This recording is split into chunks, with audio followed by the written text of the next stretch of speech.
Hey y'all, it's Dr. Know-It-All. This story came across my desk yesterday and there have been a lot of requests from people to talk about it. So I want to talk about this interesting, thing that's just popped up. And actually a friend of mine, Mars Embassy, whose channel you should actually support on YouTube, go check it out. Anyway, he also said he's from Louisiana, and he said that Louisiana has made attempts to pass this similar kind of law. Anyway, let me go ahead and read this. This is an article from Road and Track magazine by Lucas Bell, dated yesterday as I'm recording this. It says, Wyoming lawmakers look to ban EVs. Yes, that is correct. Ban EVs. In an age of rapid EV adoption, a group of Wyoming lawmakers seeks to preserve fossil fuel consumption. Ta-da. And if you don't know, Wyoming is a very big coal and especially oil producing state. So FYI, that's an important critical piece of information here.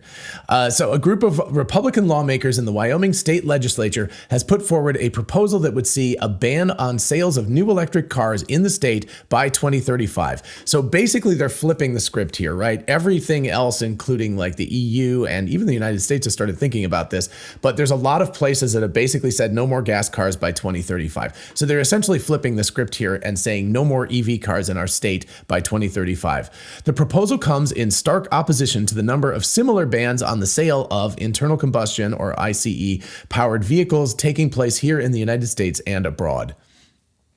The proposal was introduced to the state legislature on January 13th, sponsored by State Senator Jim Anderson and 5 other GOP lawmakers.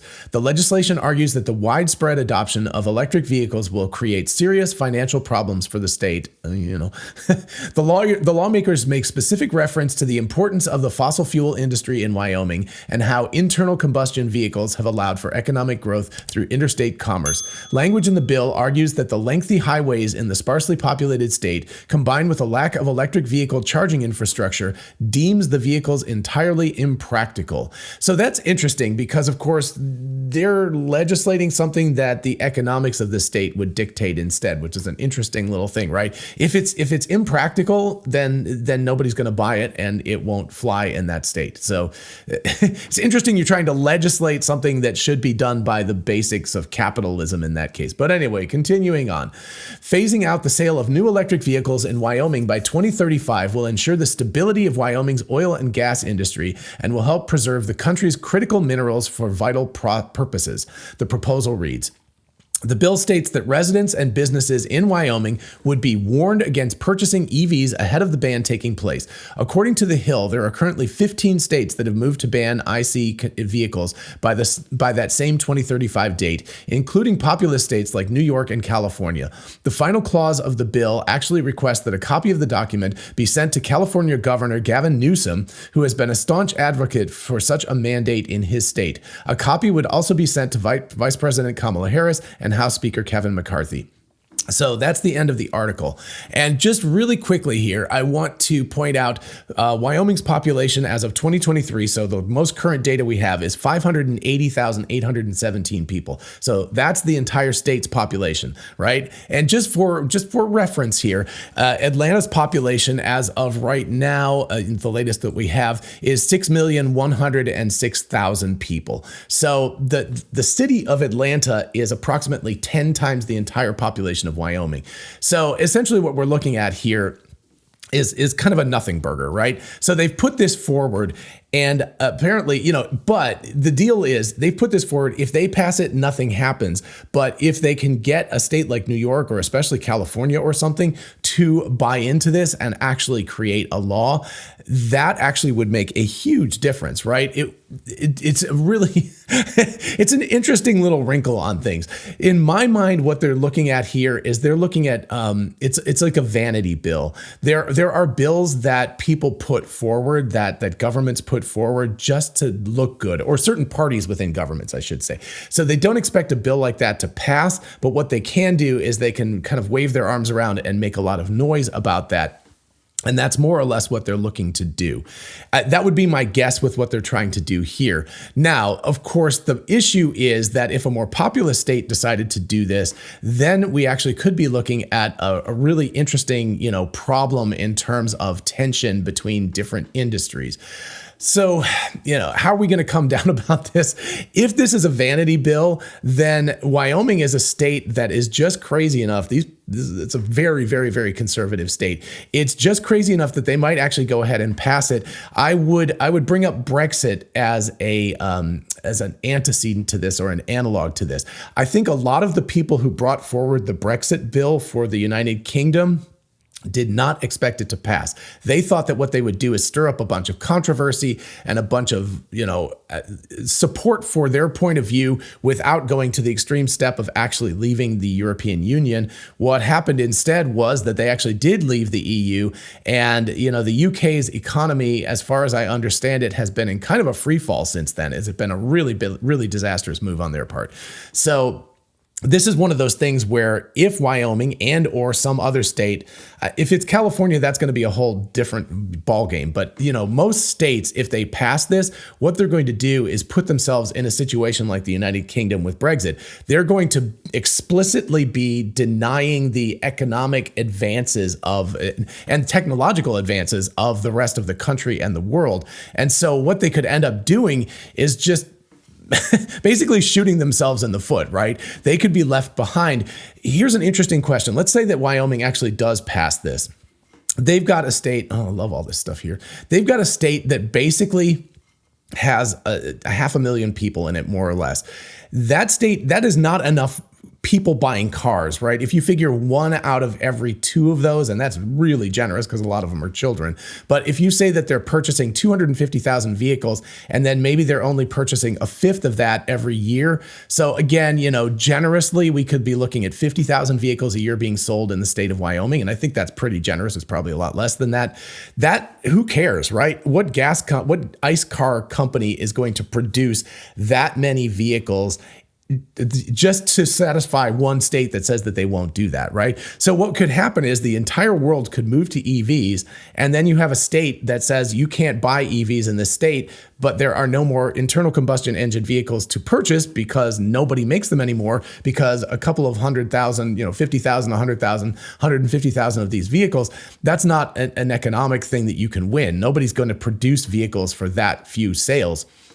So I guess for a while they could purchase used cars and trucks, but that is only going to last a certain amount of time. And eventually the residents are going to get pretty angry because they're going to say like, hey, we can't buy cars anymore because we're not allowed to buy cars in this state. I also don't know the details of this bill, but I don't know if it's something like where if you go to like Montana or Colorado or something and purchase an electric vehicle and then drive it into the state, whether you're like explicitly not allowed to register that in the state, whether you can't get a Wyoming license plate for an electric vehicle or not, I don't know. Or whether it's just that you can't set up shop in the state of Wyoming and sell an electric vehicle there.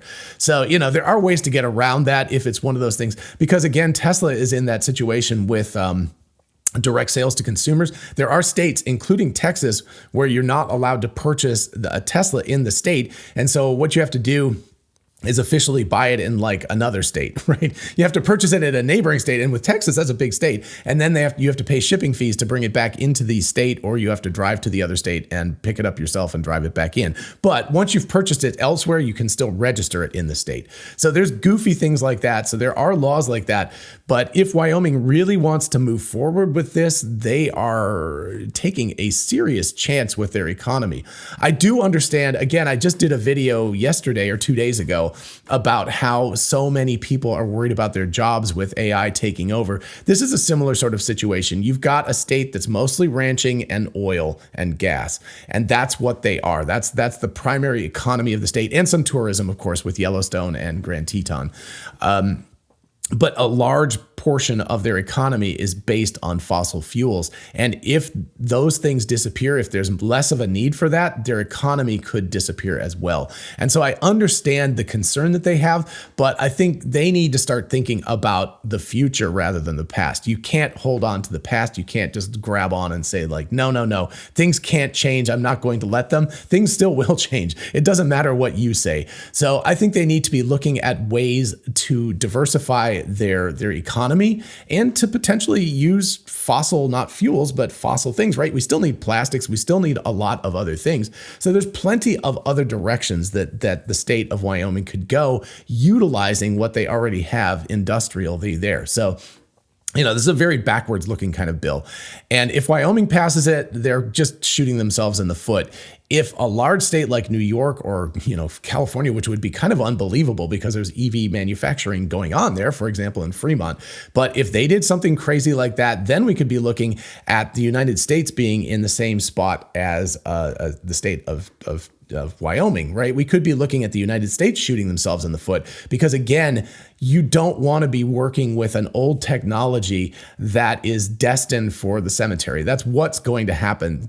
Gas cars have a limited lifespan. I mean, honestly, just forget about all the stuff that's happening right now. There's only a certain amount of oil that you can dig out of the ground. So eventually gas cars cannot operate anymore. I don't know exactly what that time horizon is, maybe 100 years before it gets to be completely economically unviable, but you're looking at a limited amount of time. So this is a ridiculous law because you can't keep getting oil out of the ground. It's a finite resource. Whereas electricity, on the other hand, now you can argue batteries, of course, are a finite resource as well because there's minerals and stuff, but the recycling industry should start taking over after a while. But in terms of electricity, you can generate that with renewable sources so that you're not stuck in that, situation where it's a finite resource.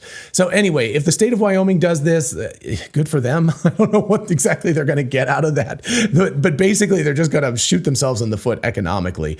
If a larger portion of the country, like let's say, crazily enough, like 20 states decided to do this, then the United States is going to fall victim to the same thing that Wyoming is looking to do at this point, and they would be shooting themselves in the foot and become a completely economically irrelevant country in the grand scheme of things. Because electric vehicle transportation is the way things are moving. That's what manufacturing is moving to. You can't stop that movement. That's just destined to happen at this point. We're on the S curve. We're entering the steep part of the S curve where things are going to evolve very rapidly. And regardless of how badly you're worried about your local economy or your country's economy, you have to think about the future, not the past. So that's what needs to happen. Anyway, hopefully this is just a vanity bill that they're just putting forward to make some noise and, get people up in arms and talking about it. And it won't pass. But if it passes, I feel really bad for the people in the state of Wyoming because I just don't know what they're going to do about that. All right. I hope you enjoyed this quick video and found it fun and interesting and thought-provoking. If you did, please like it so other people can find it. And of course, consider subscribing for more of this kind of content. As always, a huge shout out to my patrons on Patreon. Thank you all so much for your support. I truly do appreciate it. And of course, if you want to join the team, just check out the link in the description. And finally, don't forget we are both Tesla and Amazon affiliates. If you look in the description, you can see how going shopping for a solar roof, a Powerwall, or anything on Amazon helps out the channel. In the meantime, I'll see you in the next one. Bye-bye.